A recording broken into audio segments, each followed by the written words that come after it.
One of the things that I really appreciate the most about this character is the fact that he's a very human superhero. The things that sort of troubles him or affects his emotion and all that, is one that I think a lot of us can relate to. I think fans are gonna see an Aquaman that is quite unlike anything they've seen before. That was awesome.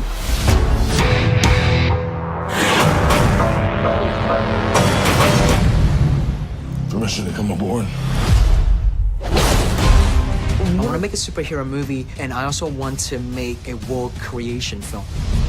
I want the audience to experience Atlantis the first time with Aquaman. I want to strap in. This is badass! An artist to just kind of play with it a bit more and just kind of create things and bring things to this character that that people love but might not have seen him to this degree. Welcome home. James, he's a visionary. The world that he's built is beautiful. We haven't been under the ocean yet. This is our outer space. In the comic book, they got to explore the monstrous world, the underwater creature, and for me, going to the film, I really wanted to embrace just how most of us all feel about the ocean. On one hand, it is majestic, it is magical, and it is unlike anything we've ever seen before, right?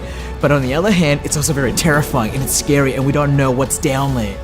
And I love the idea of these two sort of separate philosophy thinking kind of coming together in this film. With Aquaman, the trick and also part of the fun is designing a whole different world that we've never seen before. How charismatic he was and how funny he actually is in person and how goofy he actually is. And so I really wanted to bring a lot of his personality and his character traits into this character because I think people are just gonna love him. You're just limited by your own imagination. We have an amazing army of concept designers and artists, so I get the chance to cultivate the look, the outfit, the different vehicles, the different weapons. Love him. Jason's a very physical guy, obviously. Growing up, surfing and swimming, just playing in the ocean, and so honestly, I can't think of a better person to embody this character than Jason. I'm a very hands-on designer. I love drawing myself. And so I'm kind of going, what about we draw the trident more like this? Taking that classic, iconic image that we have of this guy and applying that to Jason Momoa was a really fun thing to do. More like this. What if the ship's kind of more like that? And it's just such an incredible playground. I've been such a big fan of Sideshow. It's why I love making this movie because I know down the line, someone like Sideshow will come along and really do amazing justice to the characters from the film. We don't want the standard. James 1 can't do the standard. We have never seen this on screen, and that's the truth.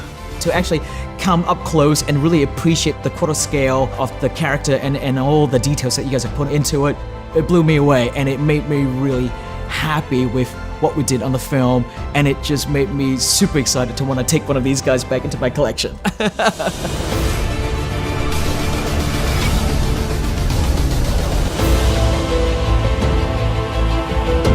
To be part of this particular property is incredible. It has been an incredible journey so far to design and make this film, to work with all the people that I did, all the amazing artists.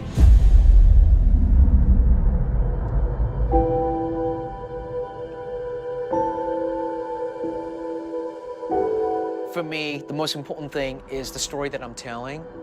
Artists. I realized not many filmmakers get the chance to do something like this, and here I am, working on such an iconic character. To be able to put my own stamp onto this property is beyond a dream come true. Any great superhero story should make you feel that you've learned something from these characters, and you yourself have the ability to do good. It's funny because we spend all this time designing the costume and we spend forever trying to get the trident looking just right, but then to actually see what you guys did to it, I think it made me appreciate what we did even more. Whether it's a scary set piece or a dramatic moment, it all comes down to the characters and if you care about them. I keep going back to that inherent fascination that we have with the ocean. And if it turned on you,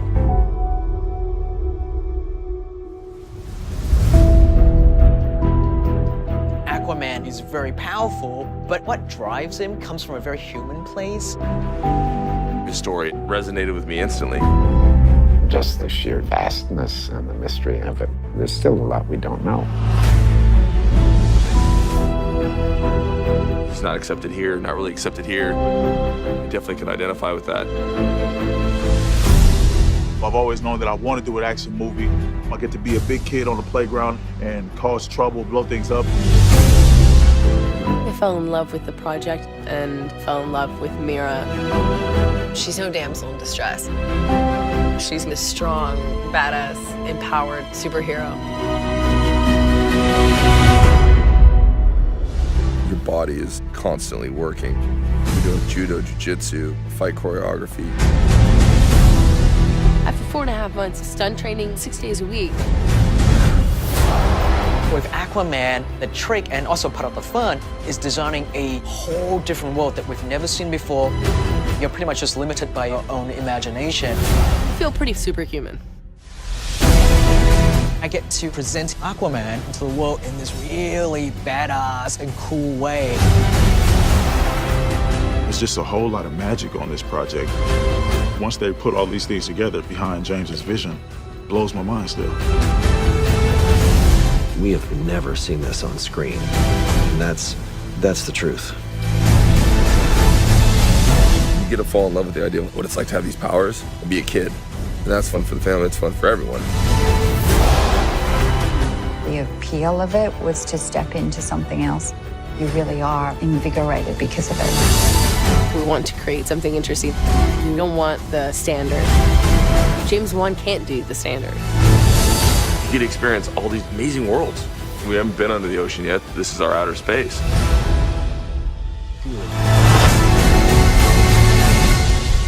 And you don't need a cape to be able to do that. I'm about to. Hi, everybody. Hey, everybody. How you doing? Hi.